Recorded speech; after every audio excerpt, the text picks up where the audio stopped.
Assalamualaikum anak-anak, bagaimana kabarnya hari ini? Baiklah, semoga semuanya sehat-sehat ya. Nah, sebelum memulai pelajaran, ada baiknya kita membaca doa terlebih dahulu. Berdoa menurut kepercayaan dan agama masing-masing, dimulai.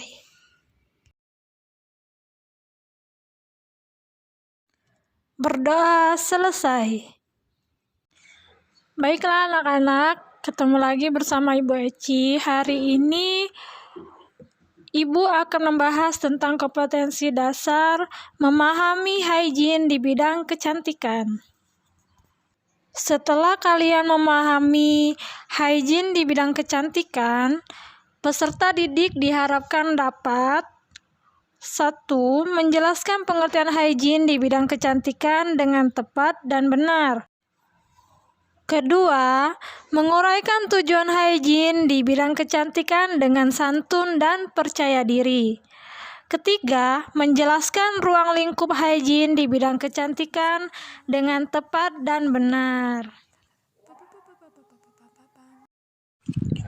Berikut glosarium hygiene kecantikan atau daftar alfabetis istilah.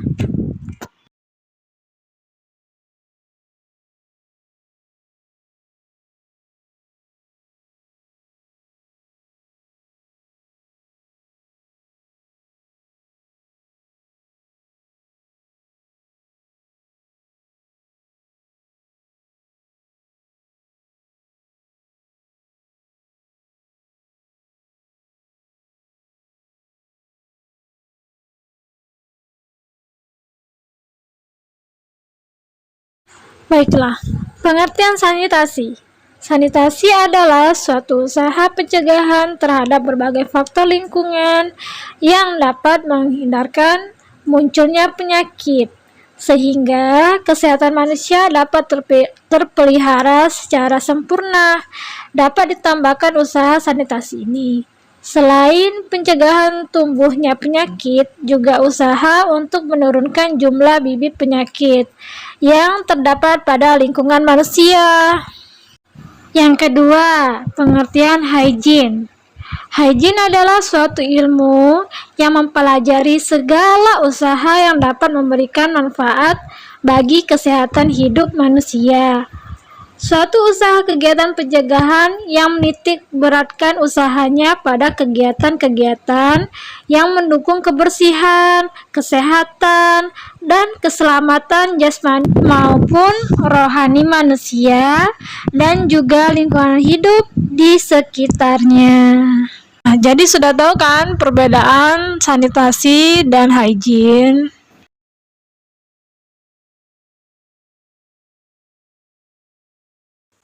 Tiga, penerapan sanitasi dan hygiene meliputi yang pertama, hygiene perorangan atau personal hygiene.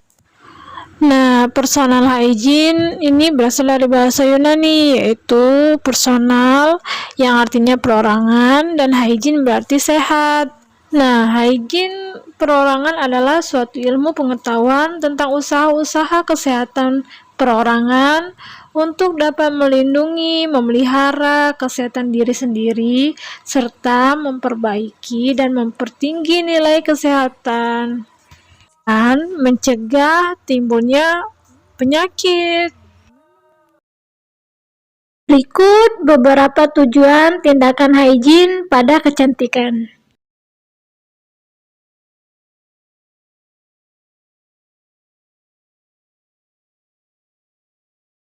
Kehidupan sehari-hari, kebersihan merupakan hal yang penting ya anak-anak, dan harus diperhatikan karena kebersihan akan mempengaruhi kesehatan dan psikis seseorang, khususnya bagi mereka yang terlibat dan bekerja pada sebuah salon kecantikan. Perlu diperhatikan karena hal ini selain penting untuk dirinya sendiri, juga berkepentingan untuk pelanggan dan keberlangsungan perusahaan ya anak-anak. Ada beberapa hal yang harus dijaga oleh para pegawai salon kecantikan secara jasmaniah, diantaranya adalah menjaga kebersihan tubuh dan anggota tubuh yang lainnya dari sumber penularan penyakit. Nah, dalam melayani pelanggan, jangan lupa memakai deodoran anak-anak.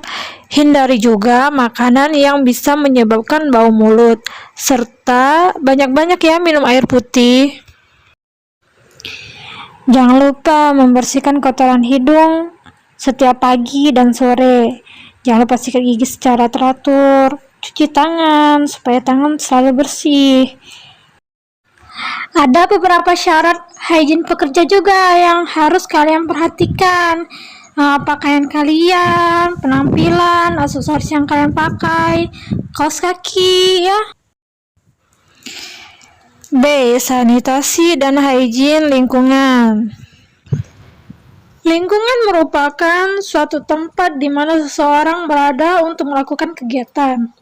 Lingkungan hidup manusia merupakan sasaran utama sanitasi dan hygiene untuk dilakukan perbaikan atau koreksi, dan juga pencegahan atau prevensi terhadap berbagai hal terkait masalah air, limbah, pencemaran udara, perumahan, pengawasan terhadap berbagai wabah atau virus dan bakteri pembawa atau vektor penyakit.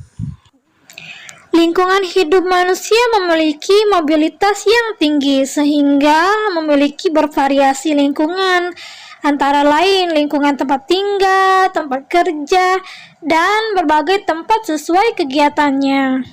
Sanitasi lingkungan dapat ditempuh dengan berbagai cara untuk meyakinkan bahwa lingkungan tersebut terbebas dari bahaya yang dapat merugikan kesehatan, antara lain menjaga kebersihan lingkungan agar tidak tercemar oleh kotoran, menjaga agar lingkungan terbebas dari polusi udara, mencegah dan mengontrol sumber air, menjaga dan melihara tumbuh-tumbuhan sebagai paru-paru lingkungan.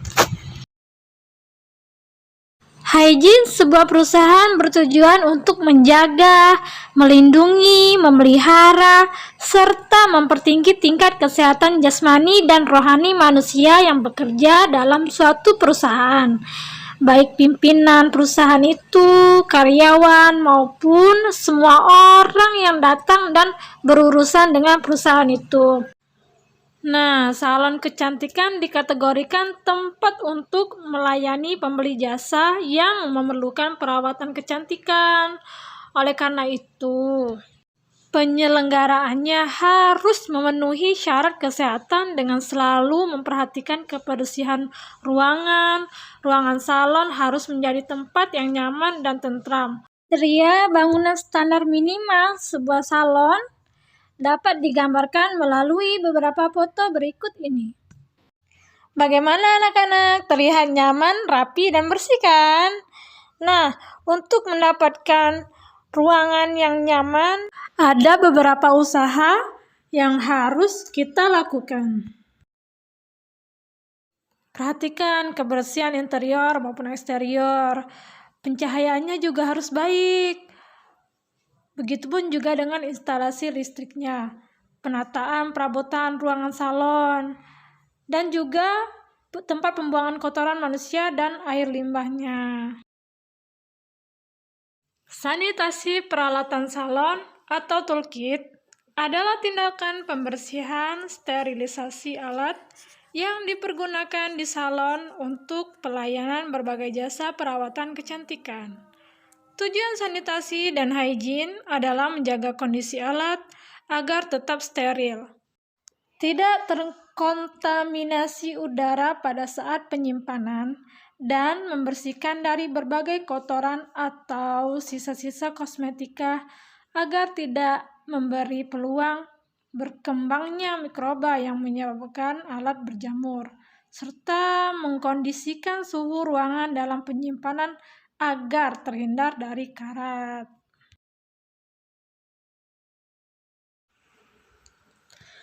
Alat kosmetik juga berbeda-beda ya. Ada berbahan kayu, logam, aluminium, plastik. Ada dari listrik. Dan penanganan kebersihannya juga berbeda-beda ya anak-anak.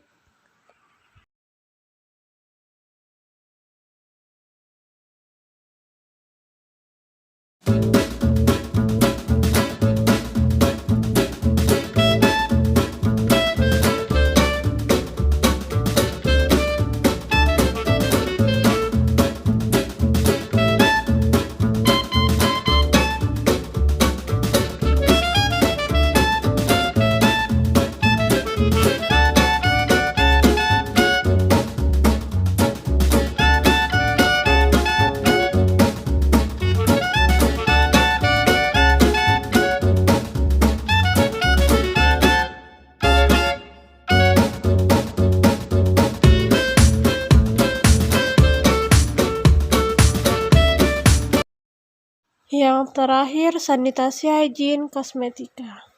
Kosmetika adalah bahan atau campuran bahan untuk digosokkan, didekatkan, dituangkan, dipercikkan, atau disemprotkan. Dimasukkan, dipergunakan pada wajah atau anggota badan dengan tujuan memelihara, menambah daya tarik, atau mengubah rupa dan tidak termasuk golongan obat.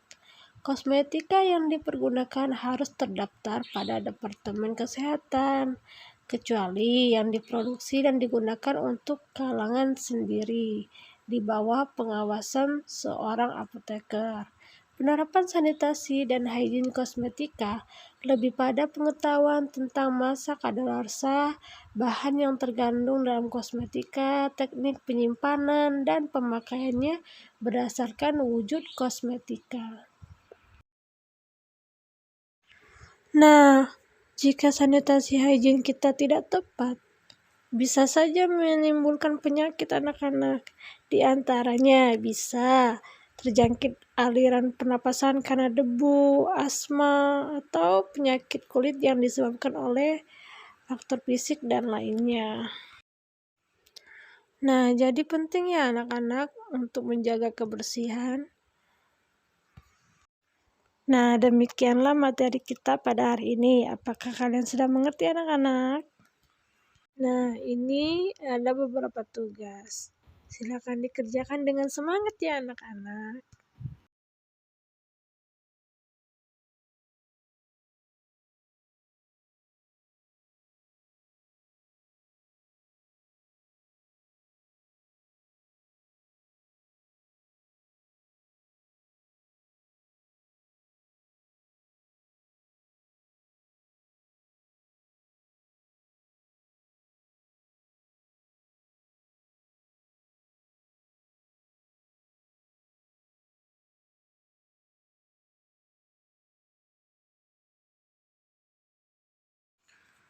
Untuk mengakhiri pelajaran kita hari ini, ada baiknya kita membaca doa. Berdoa dimulai.